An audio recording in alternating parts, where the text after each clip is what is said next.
Do not stay after the last candle at the antique market burns out. The first time I stumbled across the night market, I thought I was dreaming. The alley behind the old opera house was always empty, cracked pavement, dumpsters, maybe the stench of rotting food or cigarettes if you passed it at the wrong hour. But that night, it wasn't empty.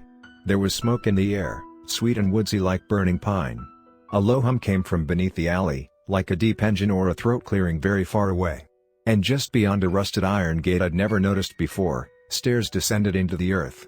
Not concrete stairs. Stone. Ancient and uneven. Moss growing between them like veins.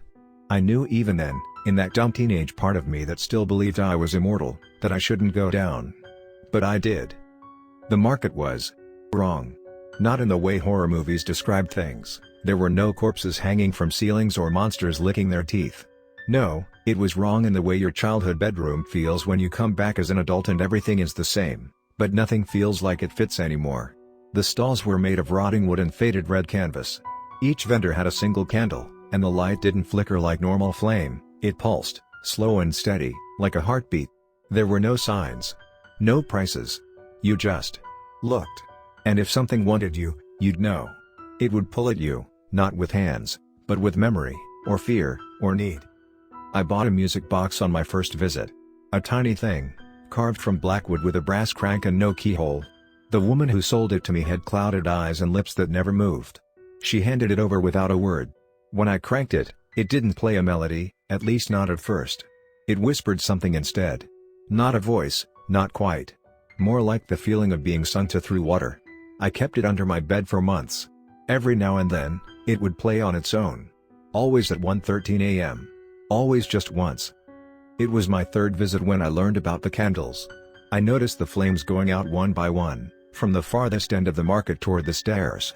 Vendors would blow theirs out without warning. No signal. No last call. They'd smile, whisper something in a voice that sounded like dry leaves scraping on metal, and step back into the dark behind their stalls. The customers, what few there were, left quickly. Except for one.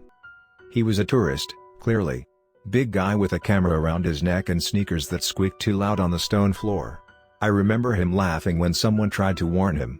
"It's just candles," he said. "It's just a show." That was the last thing I ever heard him say. The final candle flickered, danced, then snapped out like a throat being cut. And in the dark that followed, something moved, not from the shadows, but beneath them. I didn't stay to see what it was. I ran. That's when the rules found me. Not printed. Not posted. Whispered. From mouths that never moved. Don't arrive before 10:13. Don't speak the vendors' names. Don't look behind the white stamped stalls. Don't accept a candle. Don't turn around if you hear someone breathing behind you. Leave before the last flame dies. Simple rules. But simple rules are always earned in blood. Denny didn't believe me. My oldest friend, always the skeptic. He laughed in my face, called me paranoid. He went back without me, just once. I still have the voicemail. His voice cracks halfway through. I think I bought something I wasn't supposed to. The background isn't silence, it's humming. Low and hungry.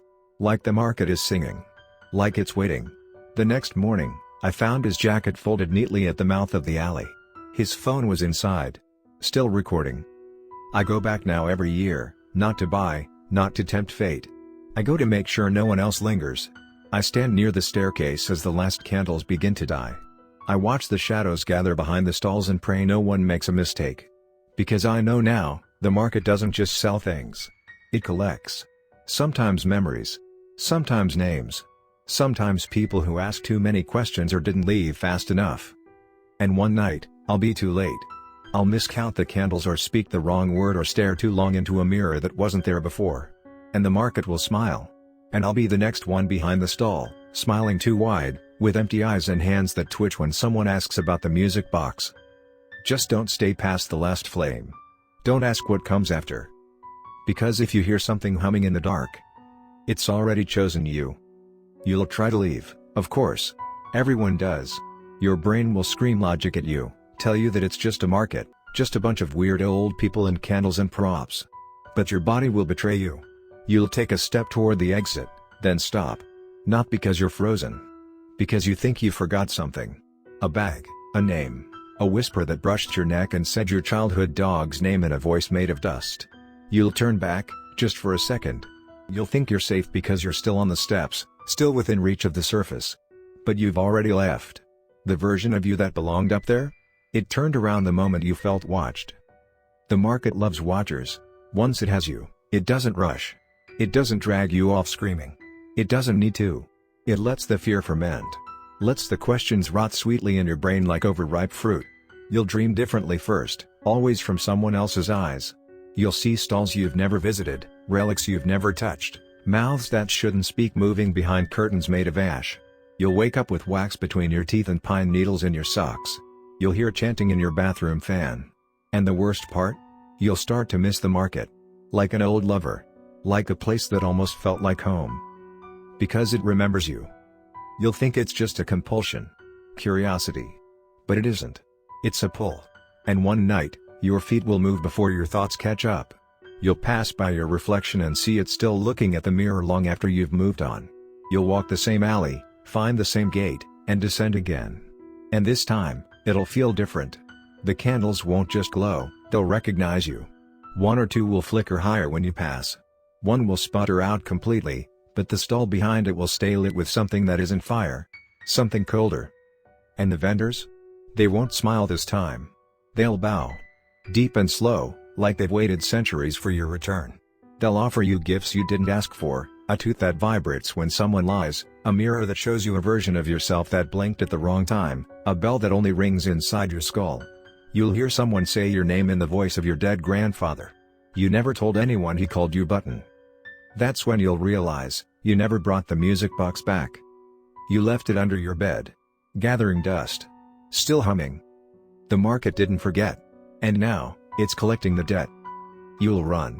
This time, you really will. You'll scream up the staircase. You'll claw at the gate. You'll cry out for someone to hear you, but the night above won't match the one you came from. The stars are wrong. The air smells of coins and wax. You won't find your building. Or your street. The people walking by wear smiles too wide and eyes too shallow, like masks made of skin. You'll make it home. But it won't be yours anymore. Your bed will be missing a pillow. The kitchen clock will tick backward. And when you open your closet door, the music box will be sitting inside. Open. Cranked. Waiting. And when the final note plays, so will you. Because the truth is, the market isn't in the alley. It's in you now. It always was. The candles were just signals. Beacons. And you? You weren't the buyer. You were always the trade. And your turn has just begun. You won't feel it all at once. That's not how the market works. It doesn't take you like a thief. It remakes you, stitch by stitch, silence by silence. The first sign will be subtle. A change in your reflection, something barely perceptible. Maybe your blink lags behind. Maybe your eyes gleam in photos when they never did before. Maybe it's the sound of your voice on a voicemail that you don't remember leaving, whispering things you've never said, in a language your tongue has never learned but your bones seem to understand. People around you will notice the difference, though they won't say it out loud. Not at first. They'll stop calling as often. Friends will cancel last minute. Strangers will glance at you in elevators with that twitch of instinct, the ancient animal alarm that says something isn't quite right. Children will cry when you pass them. Dogs will refuse to look at you. Mirrors will grow colder. The frost on your windows will begin to form delicate, intricate shapes, not like ice crystals, but like runes etched by a patient hand. If you trace them, your fingers will tingle. If you erase them, they'll return by morning. And the dreams will become visits. Not dreams of the market, but through it. You'll walk the aisles like a resident now. You'll recognize the vendors by scent. You'll know which flame sings, which flame screams. You'll be offered things without price, a child's tooth still warm, a ring that shows the moment before your death, a clock that ticks only when someone lies to you.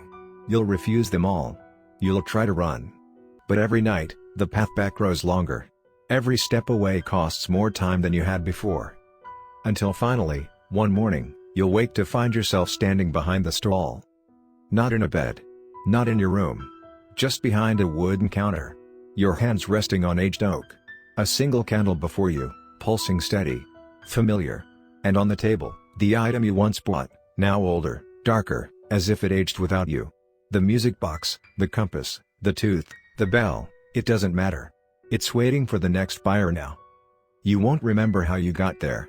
Only that your mouth hurts when you try to speak. Because it's not your mouth anymore. It's practiced in smiles that stretch too far. In names that shouldn't be remembered. When the next soul walks down the steps, confused and curious and so deliciously unaware, you won't warn them. You won't be allowed to. You'll smile. And in that moment, you'll feel the last of yourself unravel. Not like a thread, but like dust rising from old pages. The part of you that once screamed, that once ran, that once begged the gate to open, gone. Just the stall. Just the candle. Just the waiting. You'll understand then what the market truly is. Not a place. Not a curse. It is a cycle, self-sustaining and hungry. It feeds on fascination, on risk, on the tiny voice inside every human that whispers, what if it's real? The market is older than the city, older than speech. It speaks in fire and silence, and it always takes its turn. And now, so will you. Because when the next candle goes out, and the final customer turns back for just a second too long, your hands will already be reaching. And your smile will be wide enough to let them in.